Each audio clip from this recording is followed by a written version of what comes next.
You're listening to the Rainmaking Podcast, hosted by high-stakes headhunter, author, and professional speaker, Scott Love. You're listening to the Rainmaking Podcast, and my name is Scott Love. Thank you for joining me on the show. If you want to be an effective rainmaker, think of your focus areas to include these three areas. Number one, you've got to be really good at your practice. If you're an attorney, you've got to be number one in the world within your area of specialization. Number two, you've got to be good at getting the clients, earning trust from clients and prospective clients so that they call you, they seek you out. And number three, this is equally as important. You've got to have good team leadership skills. And ladies and gentlemen, that's what we're talking about today. We're interviewing Greg Hawkes, who's an author and a professional speaker specializing in the area of culture transformation. And today we're talking about his book, Act Like an Owner: 5 Unlocks for Creating Culture People Love and Results Leaders Need. I've read this book. I'd highly recommend it. We go into his structure and the concepts that he shares that I think you're going to appreciate very much. Make sure you connect with Greg. Go to the show notes. You'll be able to connect with him directly and order his book directly. And like I said, I highly recommend that you get this book. As always, this podcast is sponsored by SurePoint Legal Insights, formerly known as Leopard Solutions, turning legal intelligence into opportunity, and also by the Rainmaking magazine. Don't lose business to the competition. Read this publication and keep business development top of mind. Visit therainmakingmagazine.com today to chart your course to greater rainmaking success. Thanks for listening, and I hope you get some great ideas from my conversation with Greg Hawkes today.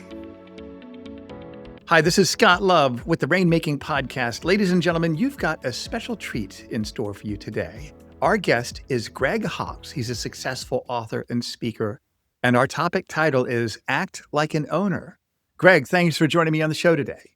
Are you kidding, Scott? I love being here with you and love getting to see you and just appreciate your friendship so much. Thank you. Likewise. And it's good to have you back on the show. And I really appreciate your wisdom. I know you're very active on social media, and I learn a lot just by following you on the web. But more importantly, I like the book that you just wrote and just released, Act Like an Owner: 5 Unlocks for Creating Culture People Love and Results Leaders Need. And so let me ask you this question. What does that mean for those that are leading teams? What the heck? That's right. What's going on? What the heck? Act like an owner. What does that mean? The overarching concept is really in all of life. Of course, I work with businesses and I consult and speak and those kind of partner with them. But in all of life, where you and I and people, if they would act like an owner in every aspect of their life, we live in a society and in workplaces where people are just too used to making excuses, blaming others, blaming situations, circumstances. So this idea of like, how do we act like an owner? It came from my history. I've owned investment properties for the last 25 years. It's kind of a side hustle. Single family homes has been my preference, and I'm a buy and hold. So, and I landlorded a lot of those, Scott. Like I interacted with the people. I was interviewing tenants and all of that and dealing with all of the issues that came from that. And I realized kind of in that context that there were people who lived in some of my homes who were renting my homes, but who treated it like they owned the home. They treated it better than I did. The way they took care of the lawn, the way they took care. I was like, these guys really have an owner's mindset about this property, just like I do. And then there were others who were renting and they were just doing what they did. They needed the home for their family or for themselves, just as transitional. They were like, I don't know what I'm doing this season of life. And so they just used it for what they needed it for.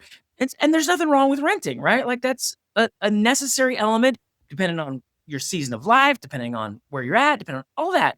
So I was like, there's some people who just show up to work and just are renting. Mm-hmm. And, statistically, it's literally every other person in the workplace. That's right. So, but then the third group, I have owners, renters, and then vandals. What's a vandal? There are people who lived in my home and literally destroyed it, had no concern for the effect, didn't take responsibility for holes in walls, ruined carpets, broken toilets, broken bathtubs. It's amazing what people can break when they just don't care about it. And so it wasn't they were just using the place for the season that they needed. It's that they were abusing it and then not taking any responsibility. And so, working with businesses and honestly working with teams, when I was running teams in that way, I realized some people have an owner's mindset, some people have a renter's mindset, and some people are vandals in these work environments. And so over the years, I've worked with that philosophy and really kind of aligned it with Gallup's engaged, disengaged, actively disengaged, and produced this book, and have spent a lot of time talking with a lot of people and incorporating these philosophies into business. That's fantastic. And I know you speak a lot on culture within organizations. I know you're a very successful, very popular speaker on that topic. So I think this is a really good lens that we can look through. It's just a different story. I've never heard it portrayed this way. And because everybody lives either as an owner or renter, and hopefully not as a vandal, everybody lives somewhere like that, we identify with that. And so when I hear act like an owner, a lot of the people I deal with, they're partners in professional services firms. They're equity partners in global law firms. They are technically owners, but I know that they have up and coming associates and other staff. Do you think those people that are not technically an owner in an organization, can they still have this mindset of acting like an owner? Oh, it's preferred, because I work also, like you're saying, with partnerships. Of course, I work with accounting firms that have partners as well, that are equity owners. I work with ESOP organizations where literally every single person is an owner. And yet, Scott, you've probably seen this in the professional services you work. Just because you actually have a financial connection to it doesn't even mean you treat it like it's yours. Some people that have financial connection also can act like vandals. That's the irony of it, because they think it's theirs, their treatment of it and the people there. And so this book, absolutely, my hope, Scott, is it's a book that organizations will say, we're going to put this in our onboarding process, because because the mindset of acting like an owner, it brings a fulfillment and a satisfaction that hopefully there'll be a financial return.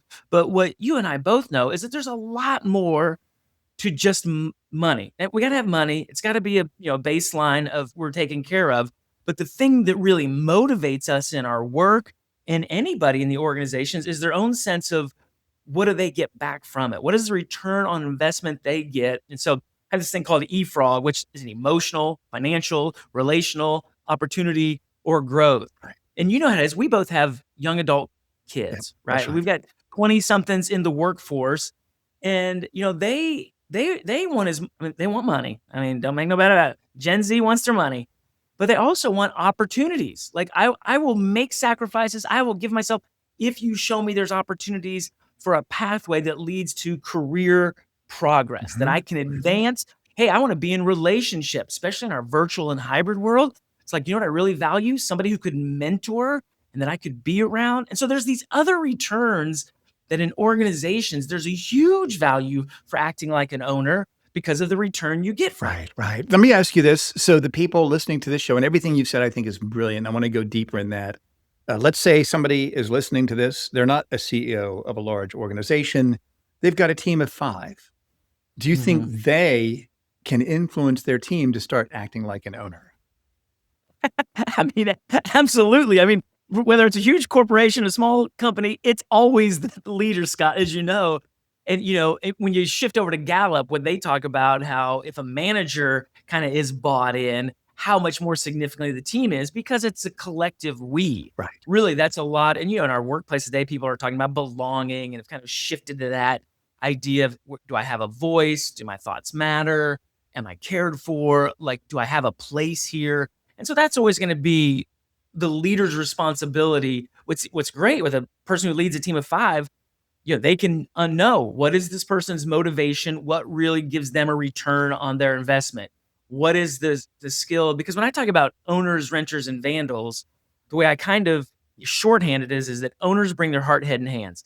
There are people who care. They bring a passion. They want to use their creativity and their imagination. They want to be analytical. They want to think about things.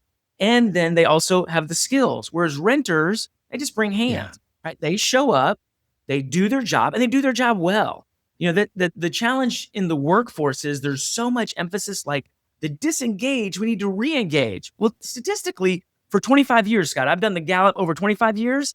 It has not moved 1 or 2 percentage point either way. Or it's always at 50, 51, 52, and 51, never below 50. So it's literally every other every other person in the workforce is disengaged. Wow. And so people do all these engagement surveys.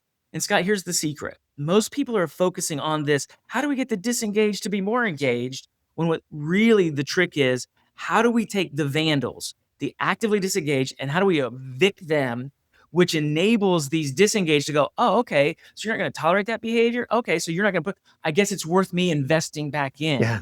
And so that's really one of the strategy hooks. It's like, I recognize that for people to be, even in these small teams, that even on a small team, you have one vandal, how impacting that is for everybody else. They just give up, they get frustrated, they don't turn into vandals necessarily, but they go, it's just not worth me acting like an owner because what's tolerated and what they put up with here. So I'll just show up, do my job, go home, and not care anymore about it. Right. I like I'm looking at my phone of the notes that I snapped from your book, which is fantastic, and I highly recommend the different 5 unlocks. Can we go over those? Can we talk about those? I like the fact that you give the context and then you give a framework on how anybody can do this. So let's start with the first one. What's the first unlock, Greg? The first one, Scott, is risk bold commitments. This is an interesting one because everybody in every organization wants their people to be committed.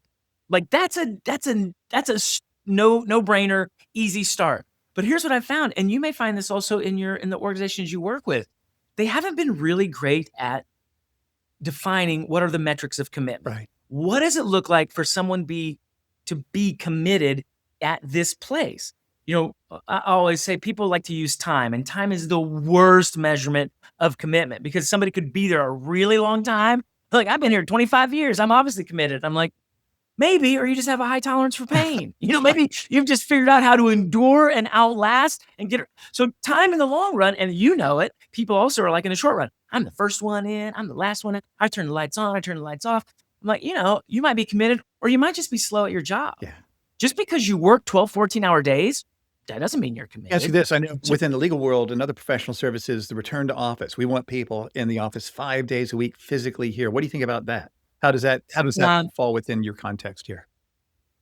Well, I think that's a culture, right? I think the culture, what they're looking to create in their culture, because sometimes what people will talk to me about, Scott, is, it's hard for our culture to exist in a remote world or with hybrid. And what I found is what really happens is the remote experience reveals what the culture actually is. Because when we went through COVID, I worked with clients that valued their people first. And immediately when COVID happened, they replicated every single person's cube in their home.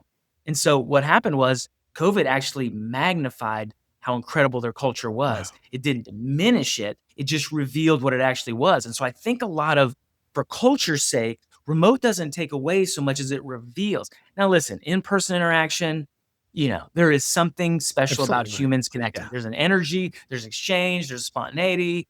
So serendipity, like that stuff is real in shaping it, but you can't excuse not having in-person for not having a healthy culture in a place that people want to contribute. And so as far as commitment, well, that's it. So it's like, if you're going to define, this is what it looks like to be committed here.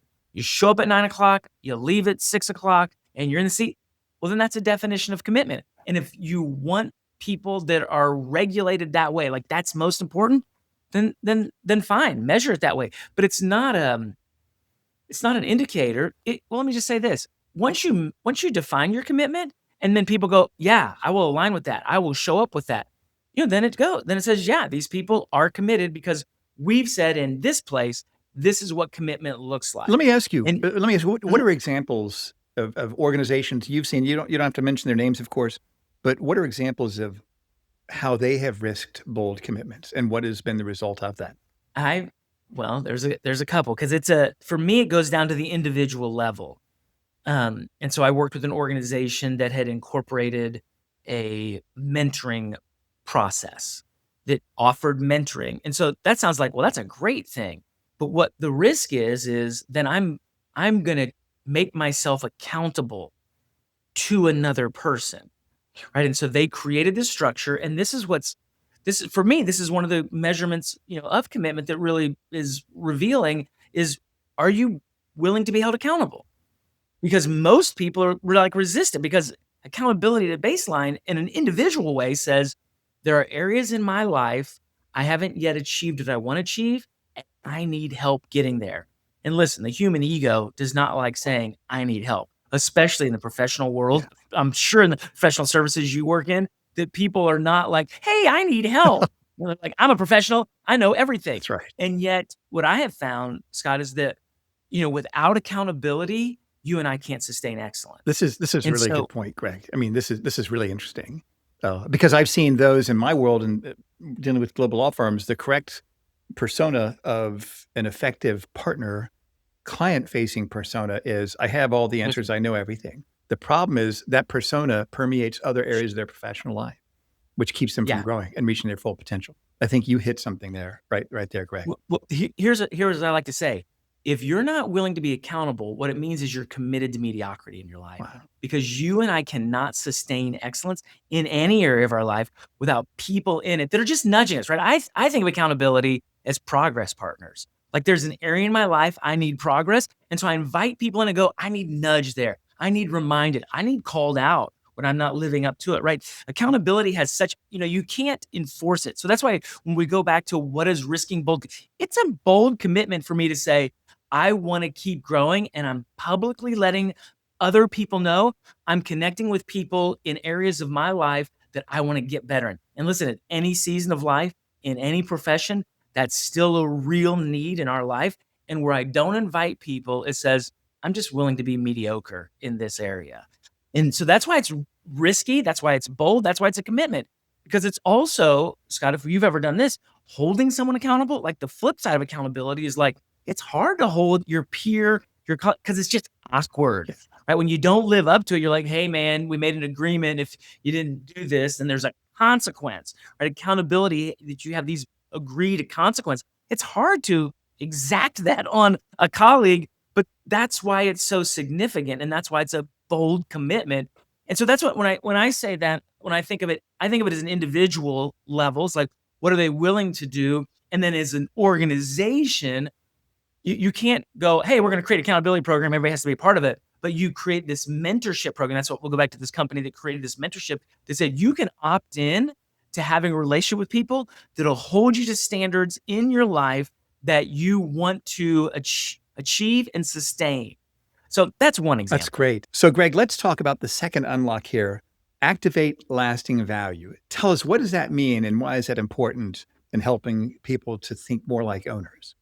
Well, there's, and this is what's so significant, like what you spoke about, like if they're not a partner, most people aren't in a role that says I have financial equity or I have a leadership position where I kind of own a whole division, right? The majority of humans are working in roles that is like, I don't have budget making authority. I don't have directional leadership authority. I'm being impacted by what other decisions are being made. And so how do I create impact, lasting value, and activate lasting value if I don't have a place of designated authority? And so I use free words as the example because, I have this saying in this, people like people who like them. And so when I use free words to say, Scott, one of the things I really appreciate about you is that you've got a demanding job. You've got a variety of things happen. But man, you maintain a level head. You treat people with respect. You show up and you're really positive, even in difficult situations. So when I say words like that, all of a sudden you go, thanks for noticing. Yeah. And is that what you mean by free words? Is that what you mean? Is that the definition of that? Okay. Free words is and wherever I'm at the organization, I can use my words when I notice something about somebody to speak in specificity. I can specifically say something true about someone, and that creates value in them, and it causes me to be more valuable. Scott, you know me and my personality. I'm like an encourager. So I'm like, you're awesome. You're great. You're the best. Man, I love how you... And so I can do these really surface level things that don't create any value and can actually turn negative. But when you use specific words and say, hey, I noticed this and I saw this, and I don't have to be a person's boss. I don't have to be on the same team with them. I can just recognize it. And what that does for every individual is it causes them to become just a little bit more valuable. And the words they use create value in others. That's powerful. I mean, and that's at the Naval Academy, we learned praise in public, rebuke in private, or reprimand in private. Mhm. And have you seen organizations really shift when people started doing more of this? I mean, dude, yes, in so much that when people feel their colleagues actually notice them, it it increases a sense of trust and accelerates it. That's one of the things, I always say people like people who like them. It has this reciprocating effect. If I literally just said to you, Scott, man, I really like you, there is something that happens inside of you that you go, I don't know if I like you, Greg, but I kind of feel like I should say I like you. Like there's something that happens soul to soul. I don't know what it is. It has to be sincere. It can't be Right. manipulative. Is there any downside to doing that? No, Yeah, I don't think so. no. And I wonder why No. people don't do it more, Well, and here's what I found about it, Scott. What I think is really interesting, because there are people who are not that likable personality wise, and you work in spaces where people have very Yeah. strong personalities. And so I will say this: I'll say, listen, you don't need to be likable. You just have to like the people you engage with. You don't have to be like, I gotta change who I am. Nope, nope, nope. You just have to actually like the people, and there will be a reciprocity that takes place. And I don't want people to like people for the sake of jolly good times. It's that it accelerates trust. So going back to the impact that it has in an organization. And I find, Scott, leaders are really miss, because they'll be like, you don't know the people I lead, and you don't know they don't even want to work. And I work with these people who are, no, none of that. You, as a leader, you don't have the right to not like the people you lead. And if you don't, then you shouldn't be in leadership, because liking them gives them the opportunity to grow trust with you, so you can have the necessary conversations and they can grow and contribute in meaningful ways. But as it is as a leader, it's hard to look at yourself and go, hey, that person's making really poor choices. I wonder if it's because we don't have a strong enough relationship that they want to come talk to me, because I haven't made it safe. I'm not approachable. I haven't given them the right to disagree with me. So they're making all these choices that then I'm like, you wouldn't believe what they're doing. It's a reflection of the leader. Right, It's not a reflection of right. them. And so that's a real hard pill to swallow. But once you kind of, and that's why it activates lasting value, because it creates this dynamic that we're fostering an environment where trust can really grow. And when thick trust exists, decisions are made more quickly, Right. you solve the right problems, and you move much faster in what you're trying to Well, accomplish. Greg, these are insightful observations that will make an impact for people that implement those. And we've only covered 2 of the 5 unlocks that you mentioned. And so let me ask you this, as we're kind of bringing Yeah. things to a close here, and we're going to put Listening. all of your information and the link on the show notes where people can order your book. But if you could give our listeners 3 action steps, what are 3 action steps they can take, even if they don't read your book, they can take to really Yeah. transform their organization to where people can start acting like owners? The last unlock, Scott, is called Think Whole House. And so this is really one of the most significant ideas. I had 5 Alpha Gamma Delta girls renting a 4-bedroom house. 3 of them had their own room. 2 of them shared the room downstairs, the primary room. 2 girls downstairs put an iron on the carpet. Ladies upstairs didn't care at all about what happened downstairs, because it wasn't their room. And renters think their room's the most important room in the house. And so the thing that I always say as an owner of houses, I like all the rooms. And sometimes people, Scott, think, people knew what I did around here, but this place would fall apart if it wasn't for me. So the first and foremost, this is the last point that I have, is think whole house. You create the most value when you go, okay, I care for the whole, and this is the area that I'm serving in, and this is how I'm contributing to it. So first step is think bigger than your department, think bigger than your location, think bigger than your area of service, and consider the whole. It sets you up to be the most impacting in the room you serve. That's number 1. Number 2, start noticing what people do positively. People have a confirmation bias negative towards most people. So that idea of saying, this week I'm going to spend observing the people I work with, and I'm going to find one person doing one thing that I can say out loud, you did a really great job at this. I really appreciate the attitude. I really appreciate how you responded. I really appreciate how you serve. Do that. To me, people talk about strategy in different ways. Strategic value creation is by creating it in others. So look for that. So number 2, look for ways you can just find something positive to say to one person once a week. It's not a heavy lift. And then the third, I'll go through these ideas. The third thing that somebody could do, don't read the book, and you just show up to work, is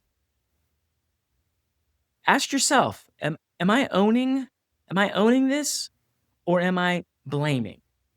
I have found that even when relationships are challenged, Scott, even if you and I had a difficult relationship and I'm like, oh, it's because of Scott. Well, you know how Scott is, and he does this and he does that. We're very blame. It's like, okay, what if I was 100% responsible for this relationship? What if I was 100% responsible for the culture of my team? What if I was 100% responsible for how these team meetings go?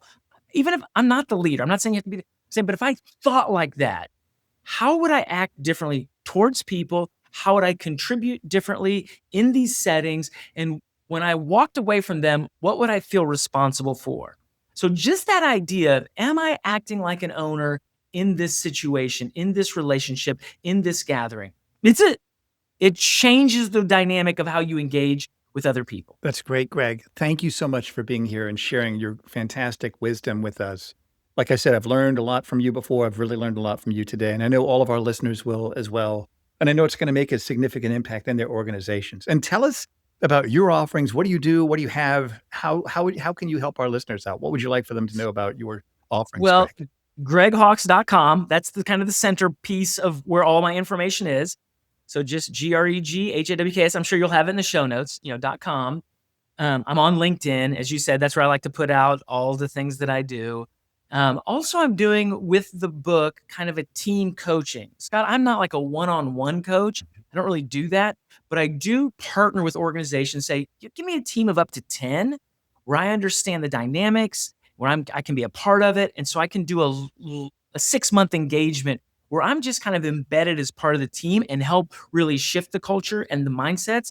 And so I'm really excited about doing that in conjunction with the book. So they can find out more information at greghawks.com. So that's really kind of what I'm doing. Of course, I speak at events and they're kind of their annual kickoffs. And at ESOPs, I do a lot of they have like shareholder, stakeholder meetings annually, talk about how they're progressing. And so accounting firms and then law firms, I'm having the opportunity to help shape this culture. Because if you want people to think and act this way, you've got to create an environment for them to be able to do that. Scott, one final note, because trying to get more, people show up every day. People show up the first day on the job as an owner.